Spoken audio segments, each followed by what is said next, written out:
આજે પ્રાહિલને ભાગવત શ્રીમદ ભાગવત કથામાં શ્રી રામજીના પ્રાગટ્યની કથાની એક વાર્તા કહેવાની છે. નહીં પ્રાહિલ, સાંભળવી ને તારે સાંભળવી વાર્તા? પ્રાહિલ, તારે વાર્તા સાંભળવી? પ્રાહિલી મમ્મી વાસે ને પ્રાહિલ વાર્તા સાંભળે. પરમ પવિત્ર સમય પ્રાપ્ત થયો. દસે દિશાઓ પ્રસન્ન થઈ. મંદ સુગંધ શીતળ વાયુ વાવવા લાગ્યા. ઉતાવળિયા દેવો આકાશમાંથી આવી રહ્યા છે. સાધુઓના મન આજે શાંત થયા છે. કુંડમાંથી બહાર આવ્યા અગ્નિદેવ.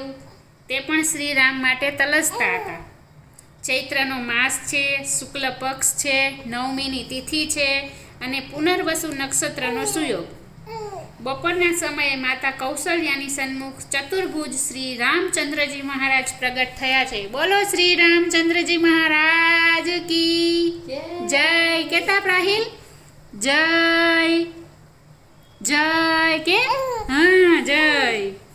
જય જયકાર થઈ ગયો. ચારે બાજુ પ્રકાશ પથરાયો અને તે પ્રકાશમાં કૌશલ્યમાને ચતુર્ભુજ નારાયણના દર્શન થયા.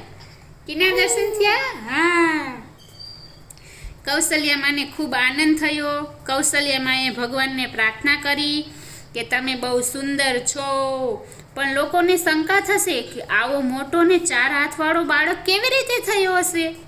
માટે તમે 2 હાથવાળા બાળક બનો. તમને હું ગોદમાં રમાડું, તમને હું દૂધ પીવડાવું, તમે મા કહીને મને બોલાવો.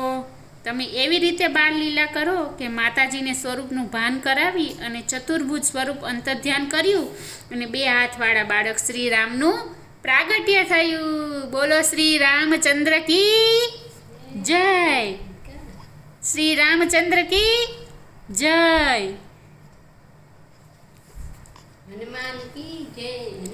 કૌશલ્યમાને અતિ આનંદ થયો છે. બાળકને ઉઠાવીને ગોદમાં લીધો. શ્રી અંગ મેઘના જેવું શ્યામ છે, માખણ કરતાંય કોમળ છે. રામજીની આંખ કમળ જેવી વિશાળ છે. સુવાળા રેશમ જેવા વાકડિયા વાળ છે.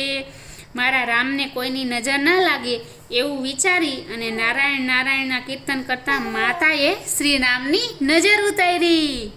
કૌશલ્યમાએ શ્રી રામની નજર ઉતારી. તારી નજરે ઉતારે નાનીમાં? હે? એવી રીતે કૌશલ્યમાએ રામની નજર ઉતારી. એક દાસીને ખબર પડી. હા, તે જેવી અંદર ગઈ કે તેનો અનુભવ થયો કે હું તો આનંદ સરોવરમાં જાણે પ્રવેશ કરું છું. એના રોમે રોમમાંથી આનંદ પ્રગટ થયો. કૌશલ્યાજીએ દાસીને જોતા પોતાના ગળામાંથી 9 લખો હાર ઉતારી અને દાસીને આપી દીધો. દાસી કહે, મારે કાંઈ જોતું નથી, ફક્ત મને લલ્લાને 2 મિનિટ મારી ગોદમાં રમાડવા દ્યો. કૌશલ્યમાએ દાસીને પાસે બેસાડી એની ગોદમાં બાળક રામને આપ્યો. હજારો વર્ષોથી આ જીવ ઈશ્વરથી વિખૂટો પડ્યો છે. આજે દાસીનો બ્રહ્મ સંબંધ થયો. બાળક રામને છાતી સાથે ચાપ્યા છે. દાસીને તો સમાધિ લાગી ગઈ. અતિ આનંદ થયો. પછી દાસી દોડતી દોડતી દશરથ રાજા પાસે ગઈ અને કહેવા લાગી કે મહારાજ વધાઈ હો, લાલો ભયો હે. સાક્ષાત નારાયણ પધાર્યા હોય તેવું લાગે છે. આજે વૃદ્ધાવસ્થામાં પુત્ર જન્મ નિમિત્તે સ્નાન કરવાનો સુયોગ આવ્યો છે. આજે ઘણા વર્ષે ઘેરે પુત્ર આવ્યો છે. તે પણ સાધારણ નહીં, પણ સાક્ષાત પરમાત્માનું સ્વરૂપ લઈને પુત્ર આવ્યો છે. સેવકો રાજાને સરયુ નદીના કિનારે લઈ ગયા. દશરથ રાજાએ સરયુ નદીને વંદન કરી અને પછી એમાં સ્નાન કર્યું. પછી દશરથ રાજાને શૃંગાર કરવામાં આવ્યો.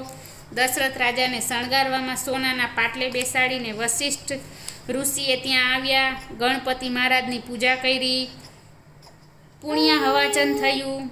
નાંદી શ્રાદ્ધમાં પિતૃઓની પૂજા કરી. દશરથ રાજાએ ગરીબોને, બ્રાહ્મણોને ખૂબ જ દાન આપ્યું. દાન એટલું બધું આપ્યું કે અયોધ્યામાં કોઈ ગરીબ જ ના રહ્યું. હા, એટલું દશરથ રાજાએ દાન આપ્યું. હા, સોનાના કટોરામાં મધ રાખ્યું. વશિષ્ઠ ઋષિએ વેદ મંત્રો બોલીને તે મધને અભિમંત્રિત કરે છે. ઋગ્વેદ, યજુર્વેદ મંત્ર બોલે છે. બાળકનું ઉંમર વધે, બાળકનું બળ વધે, બાળકનું તેજ વધે. મધને અભિમંત્રિત કરી દશરથ રાજાને હાથમાં કટોરો આપે છે અને કહે છે, તમારે અંદર જઈ અને તમારી અનામિકા આંગળીથી મધમાં બોળીને બાળકને જીભમાં મધ ચટાડવાનું છે. તે પીધી હતી ને ઘર સુધી તને કીની પાઈ હતી? બોલતા નહોતા એવું આજથી શીખાડ્યું દેખાડ્યું એવું કઈ બોલતા નથી આવ્યું. હા, બોલવાનું બાળકની જિંદગી વધે. બાળકનું બળ વધે, બાળકનું ઉંમર વધે, બાળકનું તેજ વધે એવું બોલી અને અનામિકા આંગળીથી મધ અડાડ્યું જીભમાં રામજીને દશરથ રાજાએ. તને આઈસાઈને નાની માઈ ઘર સુધી પાઈતી ને હે પ્રાહિલ? એમાં આજ બોલ તો હાલે બીજું શું હોય. ગુરુદેવની આજ્ઞા લઈ દશરથ રાજા હાથમાં કટોરો લીધો અને શ્રી રામજીના દર્શન કરવા જાય છે. આજે કૌશલ્યાજીના મહેલમાં બહુ ભીડ હતી. જે અંદર જતું તે શ્રી રામના દર્શન આનંદમાં એવું તન્મય થયું કે તેને બહાર નીકળવાની ઈચ્છા જ ન થતી. મહેલમાં બધી દાસીઓ રામલલ્લાના દર્શન કરતાં દેહનું ભાન ભૂલી ગઈ. લલાના દર્શન માટે દેવો ગંધર્વો પણ સૂક્ષ્મ રૂપે પધાર્યા છે. રામ જન્મોત્સવમાં સઘળાને આનંદ થયો છે. બધા દેવોને સુખ થયું છે. મહોત્સવમાં બધાને આનંદ થયો છે. માત્ર ચંદ્ર જ દુઃખી થયો છે. ચંદ્ર શ્રી રામ પાસે આવીને રડવા લાગ્યો. શ્રી રામે તેને રડવાનું કારણ પૂછ્યું ત્યારે તે બોલ્યો કે મહારાજ, આ સૂર્યને તમે કંઈ સમજાવો. તે તમારા દર્શન કરવામાં એટલો લીન થયો છે કે તેને સમયનું પણ ભાન રહ્યું નથી. તે 12 કલાકથી એક જ જગ્યામાં સ્થિર થઈને ઊભો છે. આજનો દિવસ બહુ મોટો થઈ ગયો. આજે સૂર્યનારાયણ અતિ આનંદમાં છે કે મારા વંશમાં પરમાત્મા પધાર્યા છે. ચંદ્રને ઉતાવળ થઈ કે આ સૂર્ય અસ્ત જાય તો પછી હું બહાર આવું, અને સૂર્ય મને આવવા દેતો નથી. ચંદ્ર રડવા લાગે છે. રામજીને તેની ઉપર દયા આવી. તેણે ચંદ્રને આશ્વાસન આપતા કીધું, ભલે મારો જન્મ સૂર્યવંશમાં થયો, પણ હું તારું નામ ધારણ કરીશ. મને લોકો રામ સૂર્ય નહીં પણ રામચંદ્ર કહેશે. આમ કહેતા છતાંય ચંદ્ર શાંત થયો નહીં. તે વધુને વધુ ઉદાસ બનતો ગયો. ત્યારે શ્રી રામ તેને ફરી પ્રસન્ન કરવા કહે છે કે આ અવતારમાં ભલે મેં સૂર્યને લાભ આપ્યો, પણ હવે કૃષ્ણ અવતારમાં રાત્રે 12 વાગ્યા પછી હું આવીશ અને તને લાભ આપીશ. શ્રી કૃષ્ણ જન્મ વખતે આખું જગત ગાઢ નિંદ્રામાં છે. ફક્ત 3 જણા જાગે છે, વસુદેવ, દેવકી અને ચંદ્ર. જે રાત્રે જાગે છે તેને કનૈયો મળે છે, અને જે સૂતો છે તેને સંસાર મળે છે. જાગવું એટલે સાવધાન થઈને જે સતત ભક્તિ કરે છે તે જ જાગ્યો છે, અને જે ગાફેલ છે તે સૂતો છે.